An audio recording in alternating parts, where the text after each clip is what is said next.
Hello children, welcome back to Nagesh Karasgi Orchid School channel. Today we are going to start with the new lesson, lesson number 8 of history subject. Open your textbooks, page number 104. The lesson name is Devotional Paths to the Divine. Now what is devotional path? Devotional path is a spiritual path where to reach the divine. Divine means superpower. So let's learn what is this devotional path. So let's read the lesson, lesson 8, I think so. You are ready? Okay. Devotional paths to the divine. You may have seen people perform rituals of worship or singing bhajans, kirtans or qawwalis, or even repeating the name of God in silence, and noticed that some of them are moved to tears.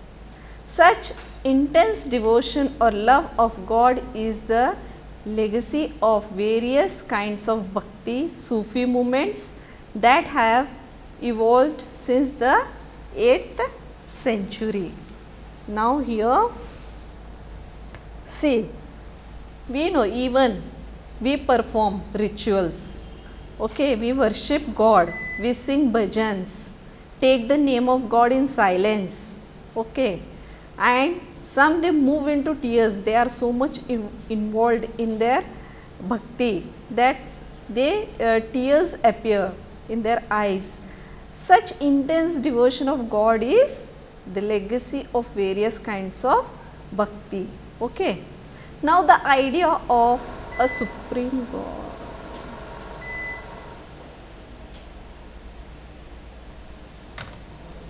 The idea of a supreme God. Before large kingdoms emerged, okay, different groups of people worshipped their own gods and goddesses. As people were brought together through the growth of towns, trade and empires, new ideas began to develop. Now here before large kingdoms emerged, different people, group of people, they used to worship their own gods and goddesses. As the people were, they were coming together through the growth of towns, they were moving from one town to another for trade purpose and many empires, new ideas began now. The idea that all living things pass through countless cycles of birth and rebirth, performing good deeds and bad, came to be widely accepted. Similarly, the idea that all human beings are not equal even at birth gained ground during this period. The belief that social privileges came from birth in a noble family or a high caste was the subject of many learned texts. So here the idea that all living things pass through countless cycles of birth as well as rebirth, performing good deeds and bad deeds, came widely to be accepted. Similarly, the idea that all human beings are not equal and the birth gained ground during this period. Okay. The belief that birth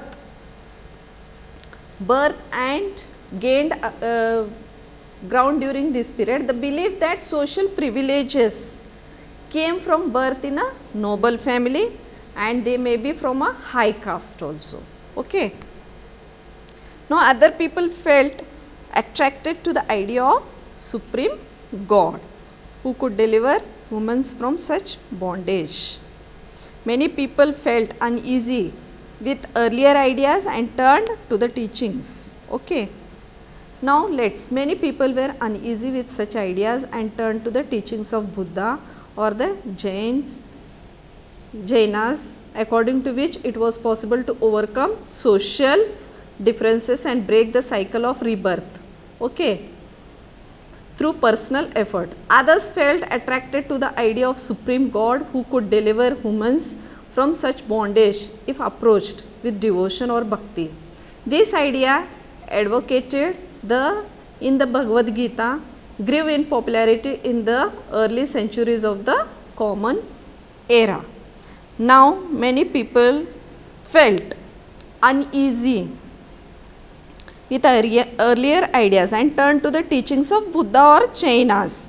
According to Buddha and the Jainas, it was possible to overcome social differences and break the cycle of rebirth through personal effort.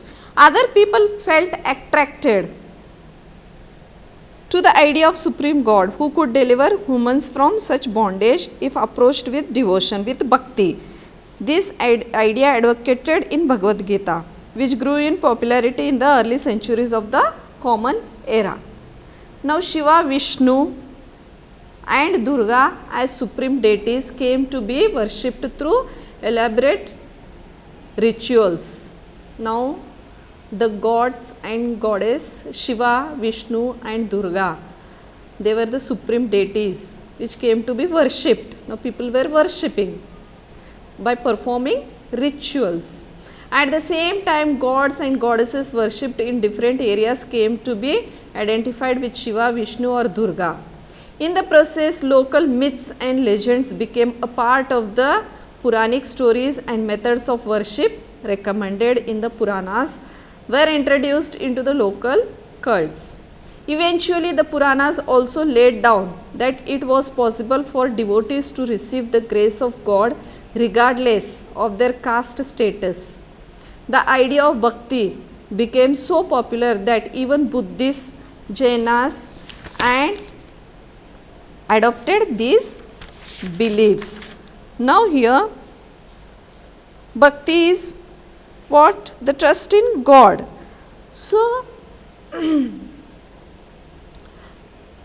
now Shiva, Vishnu and Durga, they were identified in different areas and worshipped. In the process, the local myths and legends became a part of Puranic stories also. These myths and legends, their stories, they became in Puranic stories, they were introduced. And in Puranas also laid down that it was possible to devotees to receive the grace of God regardless of their caste status. The idea of bhakti became very popular, and even Buddhists, Jainas adopted these beliefs. See, this is a page of from South Indian manuscripts of Bhagavad Gita. Now new kind of bhakti in South India.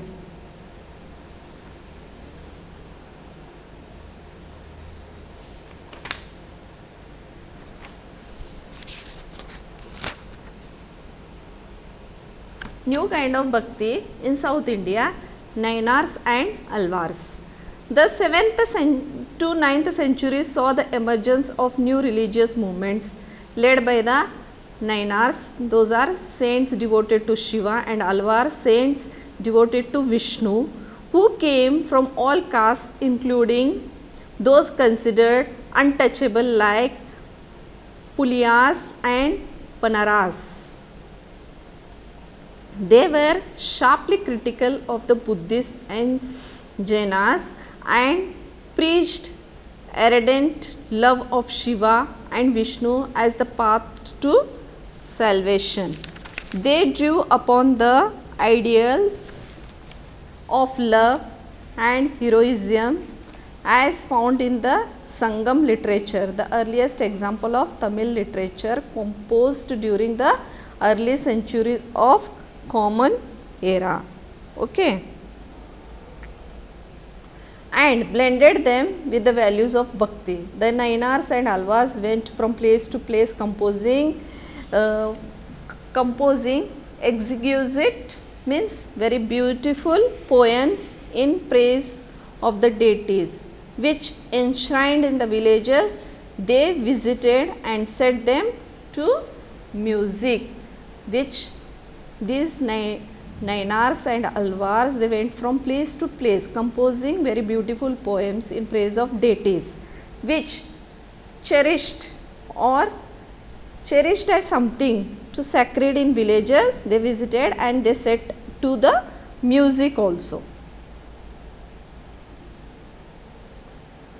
Now we will see Nayanars and Alvars. There are 63 Nayanars who belong to different caste backgrounds such as potters, untouchable workers, peasants, hunters, soldiers, brahmanas and chiefs. The best known among them were the Appar, Sambandar, Sundarar and Manikava Sagar.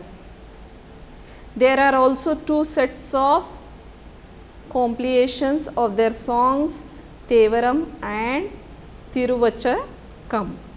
Okay.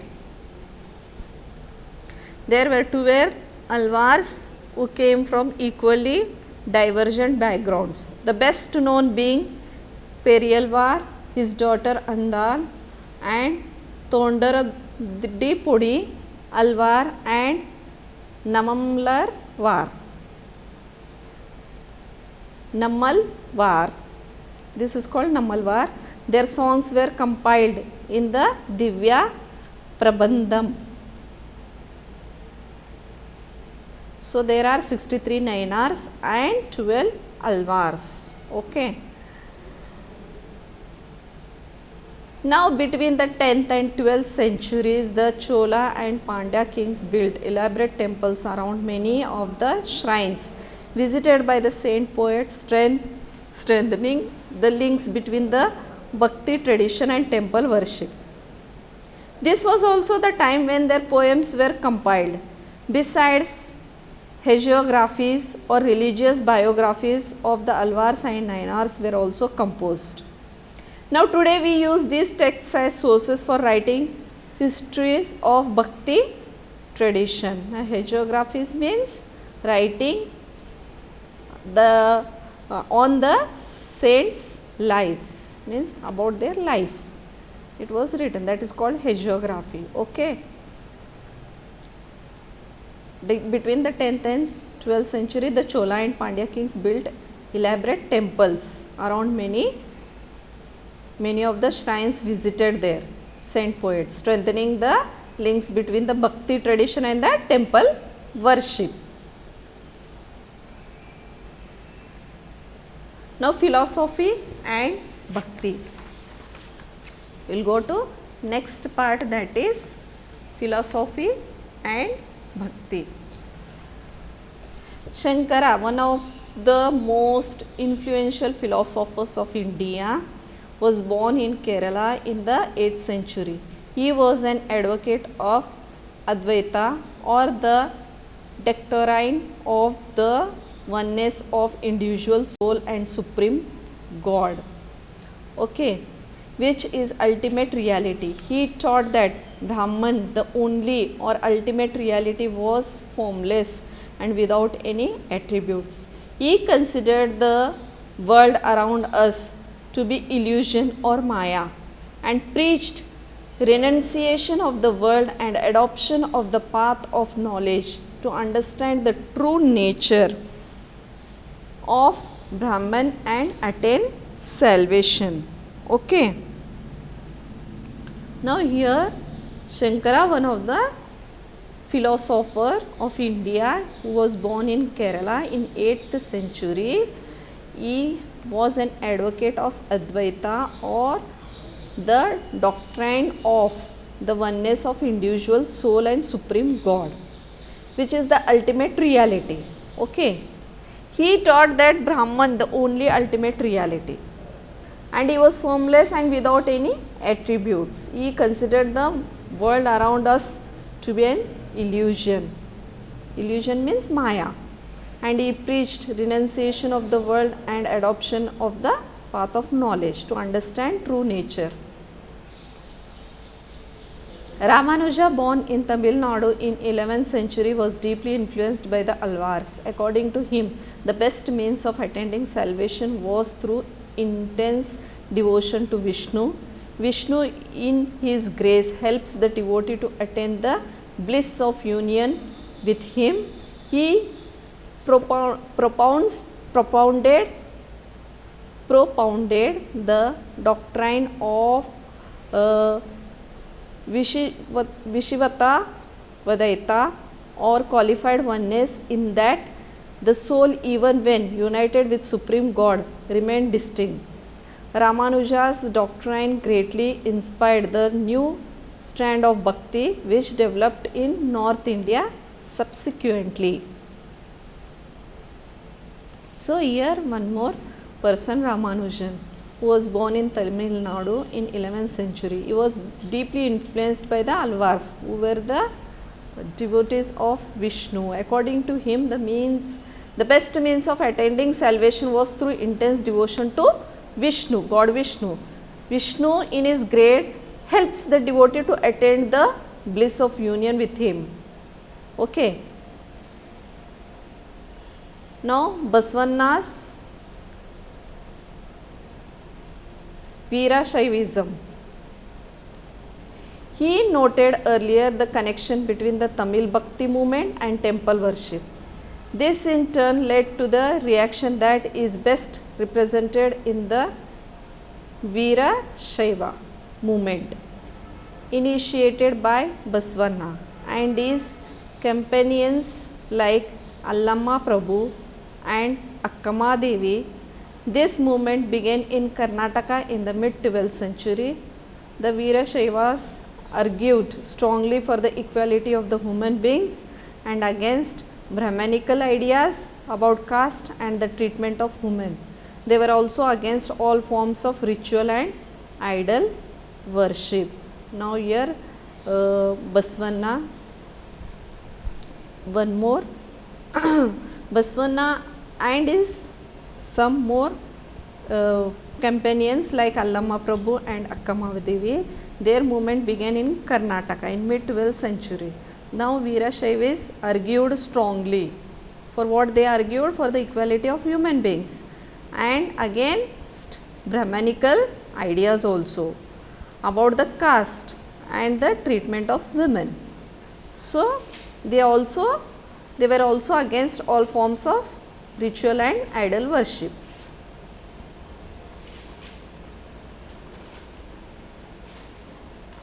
Now the saints of Maharashtra. We will go to now saints of Maharashtra.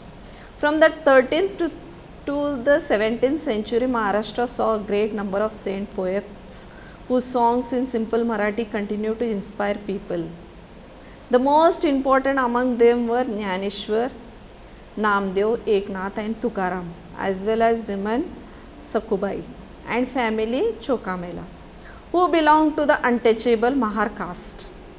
This regional tradition of bhakti focused on the Vittal from Vishnu temple in Pandharpur as well as on the notion of the personal God residing in the hearts of the people. Now we are going to learn about the saints of Maharashtra, who were the saints here: Namdev, Eknath, Tukaram, Jnaneshwar, and women like Sakubai.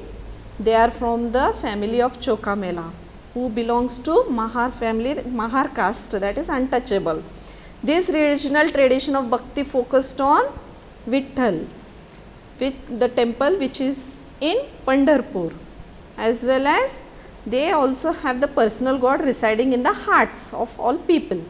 These saints, poets rejected all forms of ritualism, outward display of pity and social differences based on birth. In fact, they even rejected the idea of renunciation and preferred to live with their families, earning their livelihood like any other person, were humbly serving fellow human beings and in need. A new humanist idea emerged as they insisted that bhakti.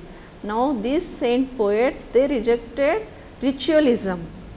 They were against, they don't want to perform rituals, and they have social differences which are the social differences based on birth also. They even rejected that, and they even rejected the idea of renunciation, means becoming brahmacharis, and they prefer to live with their families so that they can earn their livelihood and they can help the people who are in need.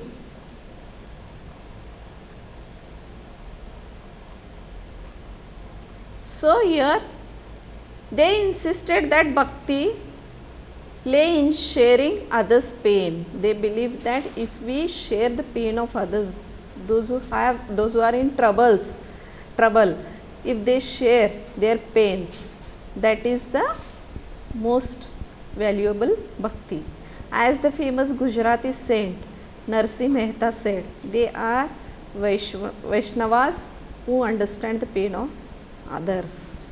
So, one more Gujarati saint is said, who is Narsi Mehta. What is said? They are Vaishnavas who can understand the pain of others. Now, we will go to Nathpanthis, Siddhas and Yogis. A number of religious groups that emerged during this period criticized the ritual and other aspects of conventional religion and social order using simple logical arguments. Among them were the Nathpanthis, Siddhacharas and Yogis. They advocated renunciation of the world. To them, the path of salvation lay is meditation on the formless, ultimate reality and the realism of oneness with it. To achieve this, they advocated intense training of the mind and body through practices like yogasanas, breathing exercises and meditation. These groups became particularly popular among low castes. Their criticism of conventional religion created the ground for devotional religion to become popular force in northern India. Now, Nathpanthis, Siddhas and these groups, what they believe in the meditation. That is the ultimate path to reach the devotion. So, they even believe practices like yogasanas and breathing exercises, so that and meditation. This is the correct path. Okay, they believe. These groups became very popular in low castes. Their criticism of conventional religion created ground for devotional religion to become a popular force in northern India. Now, we learnt about Nathpanthis, Siddhacharas and Yogis. Now, we will go to Islam and Sufism. The sons had much in common with the Sufis, so much so that it is believed that they adopted many ideas of each other. Sufis were Muslims, mystics. They rejected outward religiosity and emphasized love and devotion to God and compassion to all fellow human beings. Now, who are Sufi? These are the devotees who emphasize the personal devotion of man to God through love, actions and song. So, here who are Sufis? Muslim mystics. They rejected outward religiosity. Okay. Islam propagated strict monotheism or submission to one God. In the 8th and 9th centuries, religious scholars developed different aspects of holy law and theology of Islam. While the religion of Islam gradually became more complex, Sufis provided it with an additional dimension that favored a more personal devotion to God. The Sufis often rejected the elaborate rituals and codes of behavior demanded by Muslim religious scholars. They sought union with God much as lover seeks his beloved with a disregarded for the world. Like the saint poets, the Sufis too composed poems expressing their feelings and a rich literature in prose, including anecdotes and fables developed around them. Among the great Sufis of Central Asia were Ghazali, Rumi and Sadi. Like the Nathpanthis, Siddhas and Yogis, the Sufis too believed that heart can be trained to look at the world in a different way. They developed elaborate methods of training using zikr, chanting of the name of sacred formula, contemplation, that is sama, singing, raqs means dancing, discussion of parables, breath control, etc. Even these Sufis, they believe like Nathpanthis, Siddhas and Yogis, that what they believe, that they should, heart can be trained to look at the world in a different way. Thus emerged the silsilas, a spiritual genealogy of Sufi teachers, such as following a slightly different method, tariqa of instruction and ritual practice. Now these who emerged now, silsilas, a spiritual genealogy of Sufi teachers. See, here you can see mystics of Sufis. In Kashmir, the Rishi order of Sufism flourished in 15th and 16th century. This order was established by Sheikh Nuruddin Wali, also known as Naud Rishi, and had a deep impact in the life of people in Kashmir. The number of shrines dedicated to Rishi saints can be found in many parts of Kashmir. A large number of Sufis from Central Asia settled in Hindustan from the 11th century onwards. This process was strengthened with the establishment of Delhi Sultanate, when several major Sufi centers developed all over the subcontinent. The Chishti Silsila was among most influential orders. It had a long line of teachers like Khwaja Moinuddin Chishti of Ajmer, Kutubuddin Bakhtiyar Kaki of Delhi, Baba Farid Punjab, Khwaja Nizamuddin Auliya of Delhi, and Bandawaz Gisuddaj of Gulbarga. So you can read these names now. The Chishti Silsila was among most of the influential orders. They have their influence. It had a long line of teachers. Now the teachers' names are given. Okay. Khwaja Moinuddin Chishti of Ajmer, Kutubuddin Bakhtiyar Kaki of Delhi, Baba Farid of Punjab, Khwaja Nizamuddin Auliya of Delhi, and Bandawaz Gisuddaj of Gulbarga. The Sufi masters held their assemblies in their Khankhas, means hospices. What is hospice? Devotees of the hospice is a house of rest for travelers, especially one kept by the religious order. Devotees of all descriptions, including members of the royalty, nobility and ordinary people, flocked to this Khankhas. They discussed spiritual matters, sought the blessings of the saints in solving their worldly problems, or simply attended the music and dance sessions. Often people attributed Sufi masters with miraculous powers that could relieve others of their illness and troubles. The tomb of Dargah of a Sufi saint became a place of pilgrimage to reach thousands of people of all faiths thronged. Okay children, we have read till page number 112. We will be continuing the same lesson in the next session. Till then, you read the lesson and understand it. Okay, so bye, take care.